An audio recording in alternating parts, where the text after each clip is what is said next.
अस्सलाम वालेकुम। Ali homeopathic chamber Jhelum की जानिब से मैं हूं डॉक्टर मोहम्मद हारून ज़फ़र और आज हमारा टॉपिक है ऑस्टियोपोरोसिस पर, यानी हड्डियों का खोखला होना या बुरबुरा होना। इस मर्ज में हड्डियों के ओसिस नामी टिश्यू में कमी आ जाती है और हड्डियां अंदर से खोखली हो जाती हैं, जिसकी वजह से हड्डियों को मामूली सी चोट लग जाने की वजह से हड्डियों और जोड़ों में फ्रैक्चर्स हो जाते हैं। इस तरह का मर्ज खुद ब खुद कुदरती तौर पर पैदा होता है और औरतों में यह मर्ज मीनोपॉज के बाद पैदा होता है। 10% मरीजों में यह मर्ज कई और वजूहात की वजह से पैदा होता है, जिनमें हाइपरटेंशन और हाइपोथायराइडिज्म वगैरह शामिल है। बूढ़ी औरतों और बूढ़े मर्दों में hip joint, hip bone fractures और हथेली की उंगलियों में फ्रैक्चर्स और दर्द आमतौर पर पाए जाते हैं। अब इसकी वजूहात: ज्यादा उम्र के इंसानों की हड्डियों में तोड़ फोड़ का होना या हड्डियों का खोखला होना यानी ऑस्टियोपोरोसिस का होना एक कुदरती चीज है। 45 साल की उम्र के बाद मर्द औरतों दोनों में हड्डियों के टिश्यू कम होना शुरू हो जाते हैं, लेकिन औरतों में मीनोपॉज के बाद हड्डियों के टिश्यू तेजी से ज़ाया होना शुरू हो जाते हैं। 80 साल की उम्र के बाद मर्द औरतों दोनों में हड्डियों के टिश्यू तकरीबन 40% तक ज़ाया हो चुके होते हैं।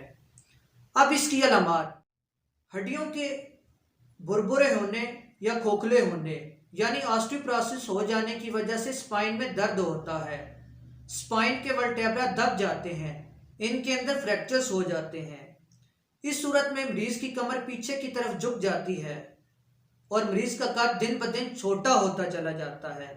जरा सी चोट लग जाने की सूरत में जोड़ों और जिस्म के दूसरे कई हिस्सों में फ्रैक्चर्स हो सकते हैं। कई बार चलते फिरते या किसी वजनी चीज को उठाकर इधर उधर करने के दौरान स्पाइन और जिस्म के कई दूसरे हिस्सों में फ्रैक्चर्स हो सकते हैं।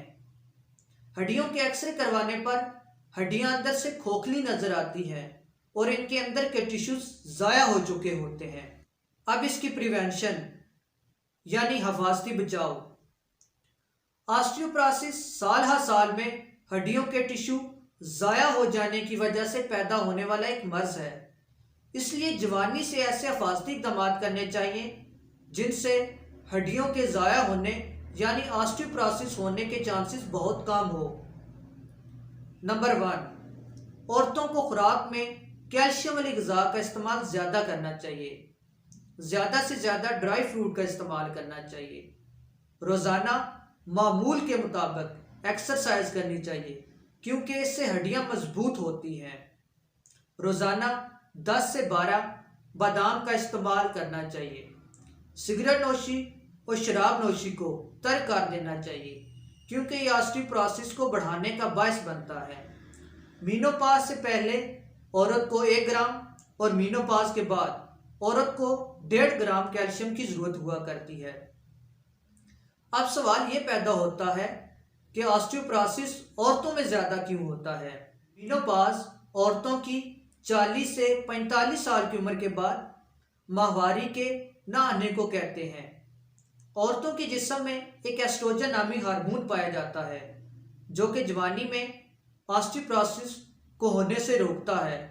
मीनोपॉज के बाद यह हार्मोन ओवरी में से बनना बंद हो जाता है और मीनोपॉज के बाद 3 से 5 साल के बाद जिस्म की हड्डियां बुरबुरी होना शुरू हो जाती हैं यानी ऑस्टियोपोरोसिस होना शुरू हो जाता है।